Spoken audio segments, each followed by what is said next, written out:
Alors, shalom à tous. Nous sommes le dimanche 1er décembre 2024 et je souhaite à tous la bienvenue et particulièrement aux nouveaux abonnés. Alors, je vais partager avec vous ce message. Alors, je vais dire encore un qui n'était pas prévu, bien sûr. Vraiment pas du tout. Celui que je vous ai parlé, il était encore dans les starting blocks, enfin, qui s'intitule « Pourquoi autant de dénominations ?»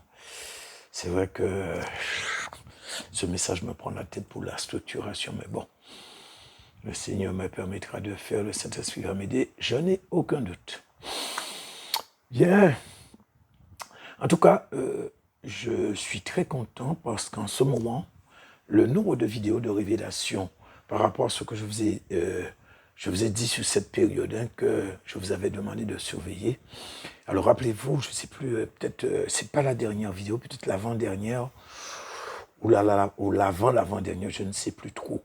Mais je vous avais dit de surveiller le mois d'octobre-novembre 2024 parce que moi, ce que je comprenais, c'est que c'était à cette période-là que les bénédictions du Seigneur allaient tomber. Donc la rétribution, les salaires, c'est ce que le Seigneur nous a promis. Je vous en ai parlé. Et effectivement, il y a un nombre incalculable de vidéos et de révélations que le Seigneur donne et où on est en train de confirmer qu'effectivement, ça a déjà commencé. Donc, je me réjouis. Alors, je ne sais pas si je vais faire une vidéo là-dessus, peut-être, c'est possible, mais bon, on verra bien. Alors, maintenant, concernant cet enseignement, donc il est assez court, hein, je me suis dit que j'allais le faire parce que, par rapport à ce que je comprends, beaucoup ne sont pas véritablement conscients de ce que veut dire parler en mal d'un serviteur de Dieu. Et en fait, c'est un péché qui est omniprésent dans l'Église alors que nous sommes en période de purge. Nous sommes dans une période de jugement de l'Église corps de Christ. Et dans tout ça, je me souviens au début de ma conversion, j'entendais souvent dire que le Seigneur a dit que nous ne devons pas parler en mal de ses serviteurs. Et moi, je ne me sentais pas concerné parce que je disais, je sais que je ne parle en mal de personne, mais en fait, ça, c'était selon moi, selon Édouard Vidocin. Mais ce n'était pas selon ce que Dieu voyait, selon sa parole. Et puis, je me souviens plus... mais en tout cas, j'ai commencé à méditer sur cette histoire de parler en mal sur les serviteurs de Dieu, et qui venait, à mon goût, trop souvent à mes oreilles. Et je ne vais pas vous le cacher, à ce moment-là, j'étais vraiment un spécialiste de ça. Il n'y avait personne qui parlait autant mal des serviteurs de Dieu que moi. Et en fait, en réalité, avec du recul, je me suis rendu compte que, en fait, je l'entendais souvent car c'est pour moi que Dieu était en train de parler. Mais sauf qu'à ce moment précis, j'ignorais que j'étais réellement embarqué dans ça. Et j'ai commencé à comprendre que parler en mal d'un serviteur de Dieu n'était pas ce que je comprenais, mais que c'était beaucoup plus profond et subtil que ça, et que bien sûr, je n'avais pas sa véritable définition. Alors vous savez, quand je parlais d'un serviteur de Dieu, j'avais tendance à dire que je ne parlais en mal de personne. Bien sûr, c'est ce que je comprenais, que je voyais. Je disais tout simplement que je dis la vérité, je n'ai pas menti. Donc, pour moi, j'ai dit ce que j'ai vu, j'ai dit ce que je suis sûr d'avoir vu et entendu, donc je ne peux en aucun cas parler en mal de personne. Et en fait, je me défendais moi-même en tant que mon propre avocat. Mais j'ai fini par reconnaître que j'étais à des années-lumière de la vraie définition selon Dieu de parler en mal de ses serviteurs. Alors voilà ce que j'ai compris après avoir médité et que je vais d'ailleurs partager avec vous. Bien sûr, comme j'ai dit, je le dis souvent, hein, ceux qui veulent rejeter, c'est vous qui voyez. Mais à votre place, j'aurais prié, demandé au Saint-Esprit, comme je vous le dis souvent. Alors, parler en mal d'un serviteur de Dieu, pardon, c'est dire ce qui est mauvais sur ou de ce serviteur, même si c'est la vérité qu'on est en train de dire. Et donc, nous ne devons pas confondre avec parler mal de quelqu'un ou d'un serviteur. Donc, ce n'est pas la même chose du tout. Donc je vais vous prendre un exemple. Alors il y a un serviteur de Dieu qui n'est pas droit par rapport à ce que Dieu dit. Par exemple, il est dans l'adultère ou il pique de l'argent dans les fonds de l'église. Et toi, tu t'appuies sur ce qui est écrit. Les adultères, et les voleurs n'hériteront pas du royaume de Dieu. Donc là,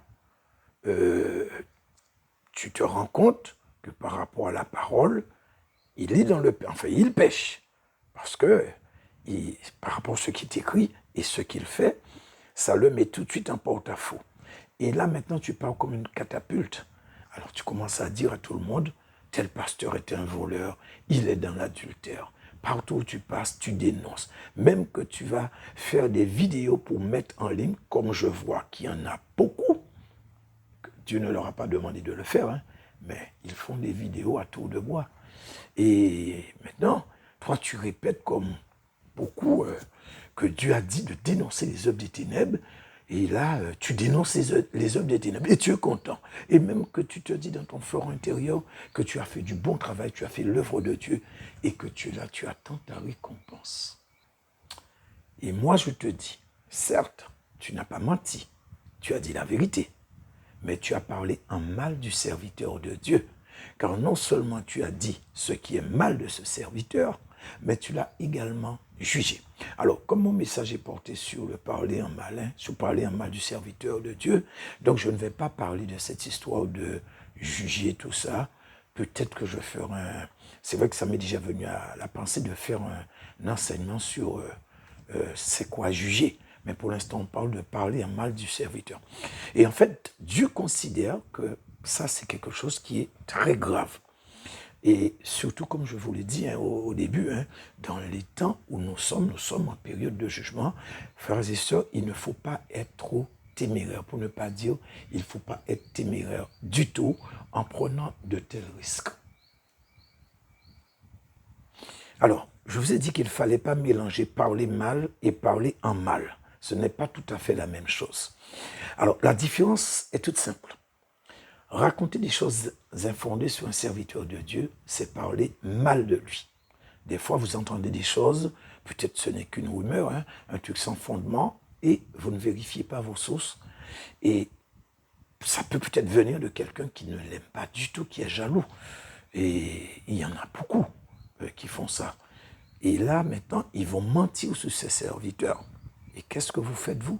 Alors, vous allez répéter, et en faisant ainsi, alors à ce moment-là, vous êtes en train de parler mal du serviteur parce que ce que vous êtes en train de dire est infondé. Et même en vérifiant vos sources, et même si ce serait vrai, il vaut mieux ne pas le faire du tout. Parce que ça, c'est un truc entre Dieu et son serviteur. Car il dit dans sa parole, il peut le relever, car il a le pouvoir de le faire. Et d'ailleurs, le Seigneur ne nous a pas appelé à parler ainsi de ses serviteurs, ni de les juger, ni de leur parler en mal ou de parler mal de ses serviteurs. Donc vous avez compris la différence. Parler en mal, ça veut dire que vous parlez de ce que ce serviteur fait qui est mal, mauvais. Donc la vérité, vous dites la vérité. Et parler mal de ce serviteur, c'est-à-dire que vous allez tenir des propos qui peuvent être complètement infondés. Ce sont des mensonges, des ragots, des rumeurs, des calomnies, tout ce que vous voulez, et que vous vous mettez à répéter. Donc ça, c'est parler mal du serviteur de Dieu. Alors maintenant, certains vont dire, oui, mais la Bible dit de dénoncer les œuvres des ténèbres, donc je dénonce ce qui est mal, ce qui est mauvais. Ok. Alors nous allons voir si la Bible est du même avis. Et ainsi, je vais lire pour vous Éphésiens chapitre 5, versets 6 à 14. On nous dit, verset 6, que personne ne vous séduise par de vains discours, car c'est à cause de ces choses que la colère de Dieu vient sur les fils de la rébellion. Verset 7, n'ayez donc aucune part avec eux. Verset 8, autrefois vous étiez ténèbres et maintenant vous êtes lumière dans le Seigneur. Marchez comme des enfants de lumière. Verset 9, car le fruit de la lumière consiste en toutes sortes de bonté, de justice et de vérité. Verset 10, examinez ce qui est agréable au Seigneur.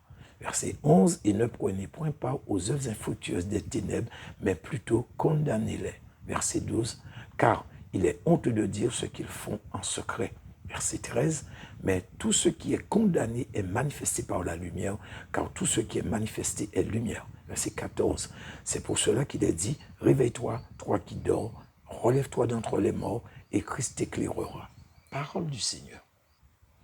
Alors, si nous lisons attentivement depuis le verset 6, d'ailleurs c'est pour cela que j'ai repris depuis ce verset 6, Paul n'a jamais dit de dénoncer les œuvres des ténèbres. Ça vient selon moi des hommes. Et selon ce que je comprends, c'est certainement une mauvaise traduction. Je ne sais pas d'où ça sort d'ailleurs, hein, mais moi je reste sur ce qui est écrit et sur ce que je lis dans la Bible. Et donc, il nous dit que nous devons condamner les œuvres des ténèbres qui se pratiquent dans l'Église. Et ce n'est pas du tout pareil. Paul n'a jamais demandé de dénoncer quoi que ce soit, mais tout simplement de les condamner. Et comme vous pouvez le constater au verset 8, Paul parle de la vie que menaient certains quand ils étaient où? Quand ils étaient dans le monde, soit dans les ténèbres. Et il ajoute que désormais vous êtes dans la lumière. Donc on ne doit pas retourner dans les choses qui en fait font partie des ténèbres. Et si tu le fais, il te dit qu'à ce moment-là, tu t'es endormi. Et que si tu t'endors, les ténèbres t'ont déjà enveloppé, tu ne le sais même pas. Ta lumière à ce moment-là devient ténèbre, exactement comme le Seigneur l'a dit dans les évangiles. C'est pourquoi Paul dit au verset 14, « Réveille-toi, toi qui dors, car quand tu t'endors, tu es déjà avec ou entre les morts. Tu ne le sais même pas. Tu as besoin de nouveau que ta lumière puisse luire dans les ténèbres. Ténèbres que tu as laissé prendre place dans ta vie. Et justement, les fruits de la lumière, car il y a la lumière, mais il y a aussi les fruits de la lumière. Donc les fruits de cette lumière consistera à parler en bien du serviteur de Dieu et non de parler de lui en mal. Par conséquent, toi qui parles ou à parler mal ou en mal du serviteur de Dieu, moi je te dis que ce que tu as fait, ça ne s'appelle pas dénoncer les œuvres des ténèbres, mais c'est le Satan qui t'a ouvert la porte de ton jugement et tu ne le sais même pas. Et là, tu es entré sans même te faire prier. Et c'est l'occasion qui, comme on dit, qui fait le larron. Et là, ça a été pareil. Tu as saisi cette opportunité qui s'est présentée devant toi, ou à toi, pour médire, pour parler en mal de ce serviteur. Et donc, c'est ce que veut dire effectivement parler en mal de quelqu'un et particulièrement d'un serviteur de Dieu. Et donc, pour revenir un petit peu sur ce que je disais par rapport à Paul aux Éphésiens, ce qu'il a dit, le mot qui est utilisé dans la bouche de ceux qui parlent de dénoncer les œuvres des ténèbres, ce mot n'est même pas mentionné dans le verset, comme je vous l'ai dit, hein, on l'a vu, c'est le mot condamné. Et ce mot condamné, il vient du grec elenko. Bon, alors c'est E-L-E-G-C-H-O, et en phonétique, c'est E-L-E-N-G-K-H-O. Et effectivement, ce mot par définition veut dire condamner, réfuter. Exactement comme Paul l'a si bien dit à Timothée, reprend, censure et exhorte. Et même là, Paul n'a jamais dit à Timothée de dénoncer. Donc je ne sais pas, peut-être qu'il y en a ceux qui veulent faire du zèle, je ne sais pas. Et donc, ce qu'il faut que vous compreniez, que vous sachiez, c'est Dieu qui dénonce. Et si nous analysons le verset 12, Paul dit qu'il est même honteux de dire ce qu'ils font. Mais si nous les condamnons, Dieu va les dénoncer en les faisant venir à la lumière. Et d'ailleurs, c'est ce qui est dit dans le livre de Job, que je vais lire pour vous. Job chapitre 36, verset 9. On nous dit, il leur dénonce leurs œuvres, leurs transgressions, leur orgueil. Parole du Seigneur. Donc, vous voyez ce qui est écrit, c'est Dieu lui-même qui va dénoncer leurs œuvres. Nous devons juste les condamner et Dieu les fera venir à la lumière. Et ici, le mot hébreu qui a été utilisé pour dénoncer est nagad, N-A-G-A-D, et qui veut dire mettre en évidence, faire connaître, raconter, rendre connu. Donc, c'est ça que veut dire dénoncer. Et là, c'est Dieu. On dit, Job dit que c'est Dieu qui va faire ce qu'il y a à faire. Alors, à contrario, il y a des fois où le Seigneur va donner mandat à quelqu'un pour dénoncer directement quelqu'un. Alors, que ce soit en privé ou en public, vous savez, quand le Seigneur donne un message à un serviteur pour révéler ou dénoncer les œuvres infructueuses d'un autre, et vous pensez que le Seigneur ne sait pas ce qu'il fait?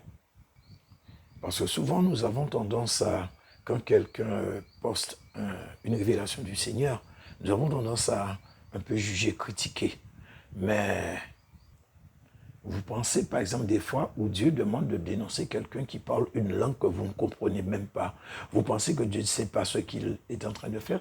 Vous pensez que Dieu ne sait pas que vous allez poster la vidéo et que la langue dans laquelle vous allez dénoncer ces choses, vous pensez que Dieu ne sait pas que ce personnage ne comprend pas cette langue. Dieu n'est pas fou, il sait ce qu'il fait.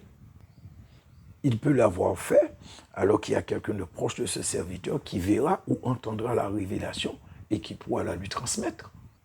Ce même serviteur qui fait des choses selon lui, bon, il fait ça, il le fait en cachette. Personne ne connaît ses affaires, c'est un truc qu'il a fait ou qu'il continue de faire. Et donc pour lui, il est bien, ce truc est bien caché. Personne. Et voilà que quelqu'un va dénoncer ces choses, mais il va se rendre compte que c'est quelqu'un qui ne le connaît pas du tout. Est-ce que vous pensez que ça ne va pas le tilter et qu'il dira, mais je ne comprends pas, mais il ne me connaît pas, il ne parle pas la même langue, il est dans un pays qui est de l'autre côté de la terre, et voilà que, forcément, c'est que, il sait que Dieu sait ce qu'il fait, hein, mais à ce moment-là, il ne pourra pas dire que c'est de la calomnie ou que ça vient du Satan, parce que d'ailleurs, il est en train de faire l'œuvre du Satan. Mais il y a une chose qui est sûre, c'est que le Saint-Esprit va le convaincre de péché, de justice et de jugement, même si qu'il est en train de... Il sait qu'il est dans le péché. Et donc, c'est aussi pour moi une façon pour Dieu d'interpeller ceux qui ont entendu la révélation venant de lui. Vous savez, bon, il y a des gens qui sont bilingues ou bien polyglottes, peu importe, pour parler 3, 4, 5, 6 langues, et vous pouvez peut-être écouter un serviteur et que voilà, Dieu va dénoncer ce serviteur par un autre. À ce moment-là, en fonction de ce que Dieu a lui reproché, vous saurez ce que vous avez à faire. Donc, s'il s'agit, par exemple, de la qualité de ses enseignements, de ses prêches, que bon, la prédication qu'il fait, ou c'est un truc qui est dilué, qui ne vient pas de Dieu, ou les enseignements, il y a des doctrines de démons, eh bien, mon frère, ma soeur, toi qui comprends la langue de ce serviteur par rapport à là où il parle, eh bien, tu sauras qu'à partir de maintenant, il ne faut pas l'écouter. Donc, Dieu sait ce qu'il fait. Même si ce n'est pas toi qui as reçu la révélation, mais tu as entendu. Et donc, je reviens un petit peu encore sur ce que je disais, s'agissant de dénoncer. Donc, Paul, il l'a fait avec Pierre. Il l'a dénoncé sèchement devant tous. Et vous connaissez, je crois que c'est dans les Actes des Apôtres, je crois. Mais sauf que Paul, lui, il était un serviteur. Or, un serviteur de Dieu, il est 24 heures sur 24. Et ceci durant toute sa vie. Tant qu'un serviteur de Dieu est en vie, il est en mission pour Dieu. Et donc, je dis qu'il serait vraiment, ce serait une grossière erreur que de croire que ce n'est que pendant les moments solennels de culte que le serviteur peut faire, peut dire ou peut, je ne sais pas moi, être saisi par Dieu pour faire ce qu'il y a à faire. Et pour rappel, souvenez-vous de Pierre qui a confronté Ananias et Saphira. Ce n'était pas pendant un culte. Donc, soyez très prudents. Et dans tout ça, je tiens à vous dire que je suis, comme je vous l'ai dit, le premier concerné, je vous l'ai dit en début d'enseignement, que je l'étais avant. Il y a eu énormément de progrès, pour ne pas dire que je pense que je suis presque nickel à ce niveau-là. Bien que je suis un serviteur aussi, hein, mais bon. Donc si certains trouvent leur compte dans cet enseignement, même s'il était court, gloire à Dieu. Si d'autres veulent mettre des critiques acerbes comme ils ont l'habitude de faire, ça ne me dérange pas. Alléluia, gloire à Dieu. Mais je tiens à vous rappeler encore, frères et sœurs, que nous sommes dans les temps du dépouillement. Il y a des choses très subtiles que nous devons comprendre et connaître, tel que cet enseignement que je viens de partager avec vous. C'est un exemple type. Donc, frères et sœurs, nous devons montrer au Satan et à sa clique que si nous ont désignés comme des proies, mais il faut leur montrer que nous ne sommes pas faciles à attraper. Et que par conséquent, nous devons tout faire pour ne pas tomber dans des pièges aussi, bon, pour moi, je vais dire rudimentaires. Nous devons demander à Dieu de nous émonder. C'est le temps. La délivrance fait partie de la rétribution. Et moi, je peux vous dire, en ce qui me concerne, je suis heureux quand je ne demande que ça. Je n'attends que ça, la délivrance. J'ai presque envie de dire que je suis chargé comme un mulet, mais bon. En tout cas, c'est ce que je voulais partager avec vous. Alors, je ne sais pas pour vous, mais j'ai comme une impression que ça a été un petit peu brouillon. Alors, j'espère qu'au moins vous avez compris l'essentiel, car c'est ce qui est important. Donc, soyez bénis, restez bénis. Et ceux qui veulent, bien sûr, mettre 1% leur fête, ceux qui veulent partager, faites. Ceux qui veulent s'abonner, faites. Et que Dieu vous bénisse. Amen.